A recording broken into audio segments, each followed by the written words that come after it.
Your cat is sitting in the middle of the room, perfectly still, staring at a blank wall. There's nothing there. You've checked. No bug, no shadow, no sound you can hear. The cat disagrees. Its pupils are fully dilated. Its ears rotate independently, tracking something. Every muscle is locked on a point in space that, to you, contains absolutely nothing. You've seen this 100 times, your cat staring at nothing, and every time some part of you wonders, is it seeing something I can't? The answer is yes. And it's not just seeing, it's hearing, feeling, and chemically decoding things that happen in the same space you occupy simultaneously all the time. And the explanation is stranger than ghosts. Here's the paradox. If a cat were hallucinating, it would react inconsistently. Random directions, random timing, random intensity. But cats don't do that. When they stare at specific points. Their ears track in coordinated patterns. Their pupils dilate at consistent rates. The behavior has structure. The behavior looks exactly like something is there. Behaviorists noticed this decades ago. The staring isn't random, it's directed, which means one of two things. Either cats have a remarkably consistent form of psychosis, or they're detecting something real that we can't. Stay with me, because the room you're sitting in right now has at least 3 layers of reality happening in it that your eyes, your ears, and your skin were never built to detect. Your cat lives in all of them, you live in one. This isn't speculation, this isn't animal mysticism. Every layer I'm about to show you has been measured, tested, and published in peer-reviewed journals. The science is settled. The only question is whether you're ready to accept that the room you think you know has been hiding most of itself from you. The first layer is light. In 2014, researchers Ronald Douglas and Glenn Jeffrey at City University London published a study that quietly rewrote how we understand animal vision. They examined the lenses of dozens of mammalian species and measured which wavelengths of light each lens transmitted. Human lenses block ultraviolet light. It never reaches your retina. Your brain has never processed it. To you, UV doesn't exist. Cat lenses don't block it. UV light passes straight through. Your cat sees ultraviolet light. So do dogs, reindeer, hedgehogs, and a significant number of other mammals. You do not. So what does that change? More than you'd think. Under UV light, the world looks completely different. Urine fluoresces under ultraviolet. So do certain bodily fluids, insect secretions, and fungal growth. That blank wall in your living room, the one with nothing on it, under UV, it may carry traces of past activity, old stains, insect paths, material patterns that your cat's retinas are registering and yours are not. The cat isn't hallucinating, it's seeing the wall, the full version of the wall. And this isn't limited to walls. Under UV, fabrics glow differently. Some flowers have UV nectar guides that are invisible to humans but blazing to pollinators and to any animal with UV vision. Laundry detergent contains optical brighteners that fluoresce intensely under UV. Your clean white shirt to your cat is literally glowing. Your cat isn't staring at a blank wall. It's staring at a wall covered in fluorescent information that your retinas physically cannot receive. The human lens evolved to block UV specifically to protect the retina from UV damage. It's a trade-off. We gained protection. We lost an entire dimension of vision. Cats kept both. Some researchers have speculated about what the world might look like to a UV-sensitive mammal. Whites would glow. Certain fabrics would shimmer. Biological traces that are invisible in normal light would light up like neon. Your living room, to a cat, is a completely different color palette than the one you see. But light is just the beginning. Don't look away, because the next layer is the one that explains why your cat turns its head towards sounds you can't hear. But UV is only the first layer. Now the sound. You can hear sounds up to roughly 20,000 Hz. That's your ceiling. Everything above that frequency is silence to you. Permanent, absolute silence. Your cat hears up to 64,000 Hz. That's more than 3 times your range. 3 entire octaves of sound that exist in your home, right now, that you will never hear. Henry Hefner at the University of Toledo spent years mapping the hearing ranges of dozens of species. Cats sit near the top of the mammalian chart, with one of the widest frequency ranges of any carnivore. What's in that range? What's happening at 40, 50, 60,000 Hz inside your house? Rodent communication. Mice and rats communicate extensively in the ultrasonic range. Mating calls, distress signals, territorial markers, an entire social network operating at frequencies humans cannot access. Electrical hum from wiring, appliances, and transformers often produces high-frequency harmonics that sit above the human hearing threshold but well within the cat's. Insect wing vibrations. A moth in the wall. A beetle in the baseboard. Sounds so high-pitched that they exist in a register of total silence for you. When your cat suddenly turns its head toward a corner, ears swiveling, tracking something invisible, it's not tracking nothing. It's tracking a sound that your ears were never wired to receive. Think about what this means for the experience of living in a house. You think your house is quiet at 2 in the morning? To your cat, it's an orchestra. The wiring hums. The pipes sing. The mice in the walls are having conversations. The insects under the floorboards are vibrating their wings. The silence you experience at night isn't silence. It's the sound of your hearing range ending. Beyond that edge, the world keeps going, and your cat is the only one in the room who can hear it. A cat's ears can rotate independently up to 180 degrees. Each ear is a directional microphone, and they can point in 2 completely different directions at once, scanning 2 separate sound sources simultaneously.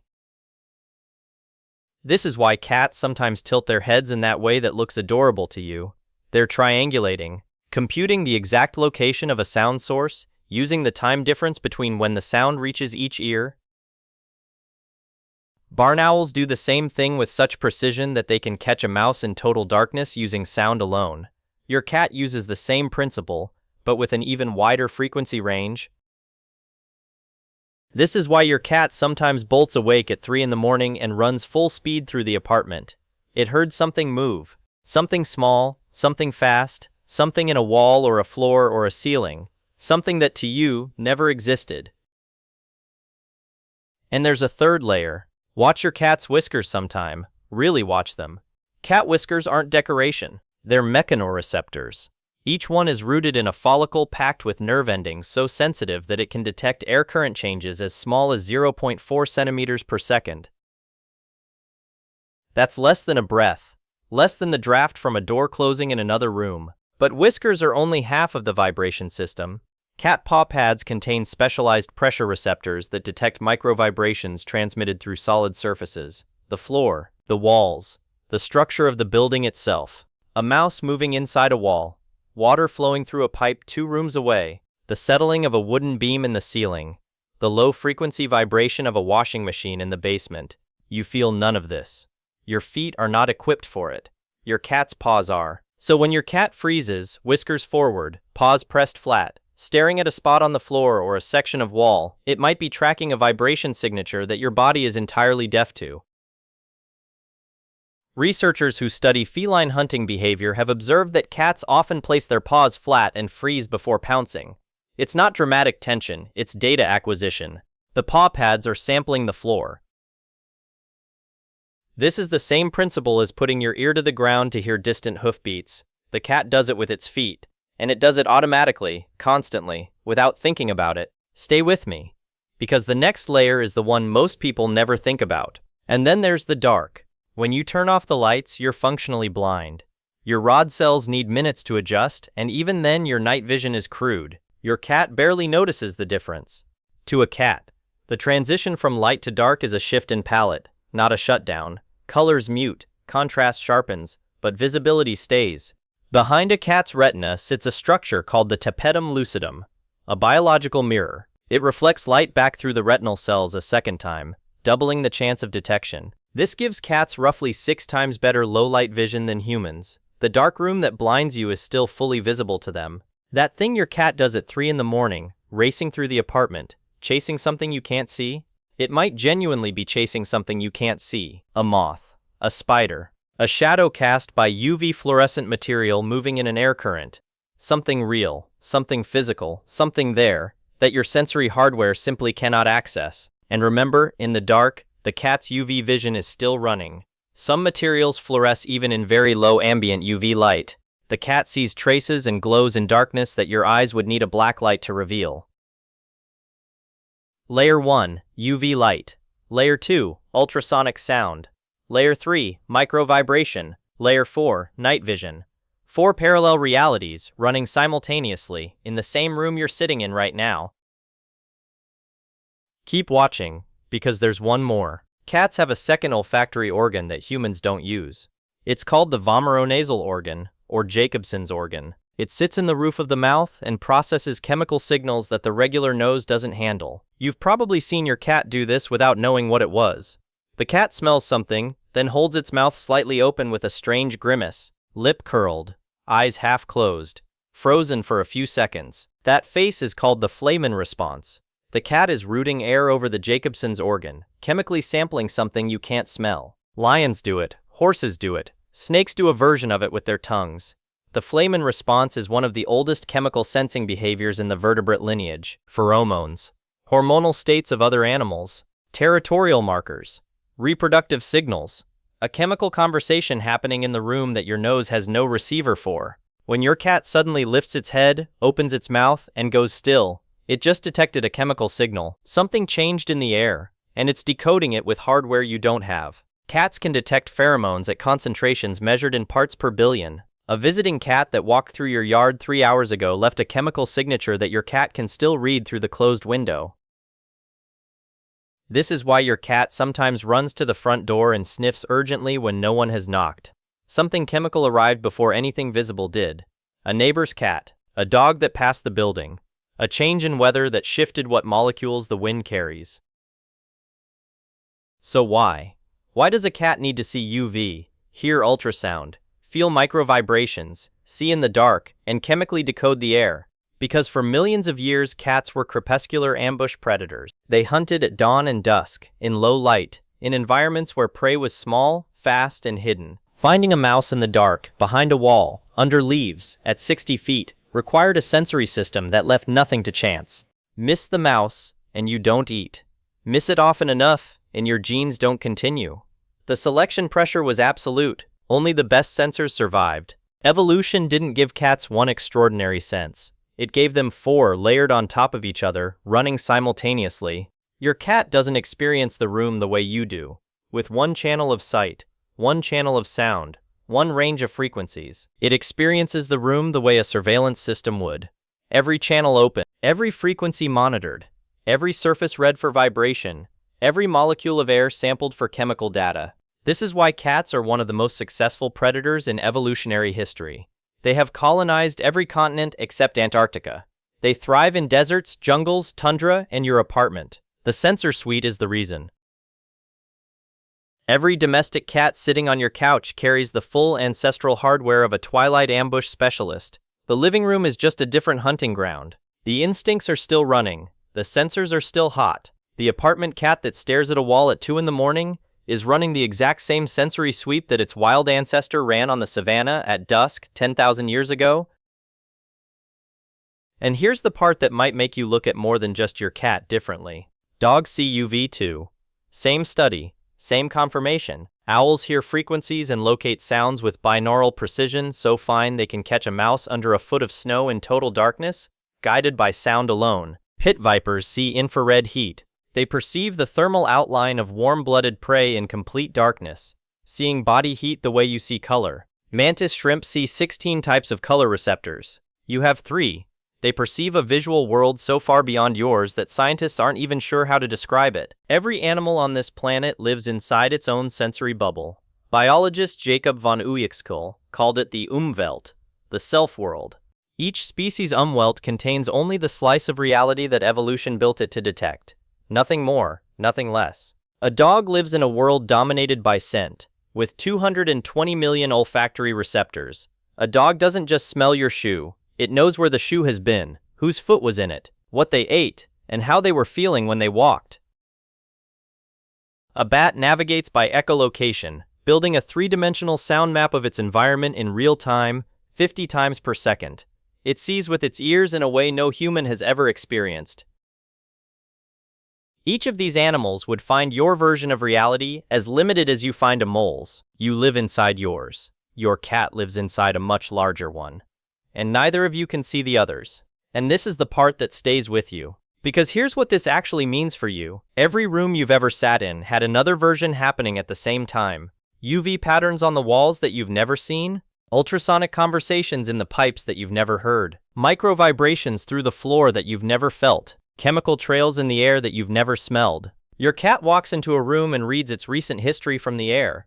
Who was here? what they ate, whether they were stressed, how long ago they left. You walk into the same room and smell nothing.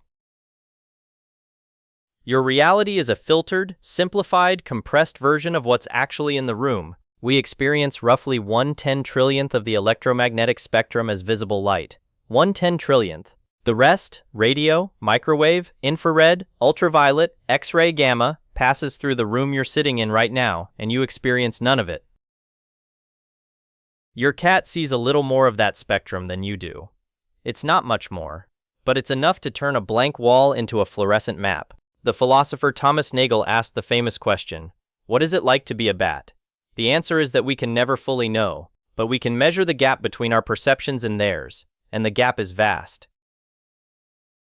Not because reality is hiding from you, because your hardware has a narrower bandwidth. We built microscopes to see the small, telescopes to see the far, spectrometers to see the invisible. Every scientific instrument we've ever invented exists because our senses aren't enough. Your cat was born with sensors we had to build machines to replicate. We invented UV cameras. Cats see UV natively. We invented ultrasonic microphones. Cats hear ultrasound natively. We invented seismographs. Cats feel vibrations through their paws. We spent centuries building tools to access the reality that was always there. The cat just walked through it. There's something humbling about sharing your home with an animal that experiences it so much more completely than you do. And here's what's humbling. We still can't build a single machine that does what a cat does. No device combines UV sensitivity, ultrasonic hearing, sub-millimeter vibration detection, night vision, and chemical analysis in real time, in a package that weighs 10 pounds and fits on your lap. The most advanced perceptual instrument in your house isn't your phone, it's purring on the couch. That cat from the beginning, sitting in the middle of the room, staring at a blank wall. It was never blank. The room was never quiet. The air was never empty. The floor was never still. You just live in the simplified version, not because you chose to, because that's what your hardware was built for. Survival on the African savanna didn't require UV vision or ultrasonic hearing. It required color vision, language and tool use, different pressures, different sensors, different edit of the same world. And your cat, every day, in every room you share, sees the rest. It sees the light you can't see, it hears the sounds you'll never hear, it feels the vibrations you'll never feel, it reads the air you'll never decode, and it does all of this in silence, without telling you, without needing you to understand. Maybe that's the most cat thing of all. Knowing something enormous, and just sitting there with it, watching. Here's something to try. Tonight, turn the lights off and sit on the floor. Watch your cat. Watch where its eyes go, where its ears point. When its whiskers flare, you won't see what it sees. You'll never see it. But you can watch something that does, and for a moment you'll know the room is bigger than you thought. If this changed how you see them, subscribe. We keep pulling apart the hidden systems behind the wild. Every animal is a world we're only just beginning to read. I'll see you in the next one.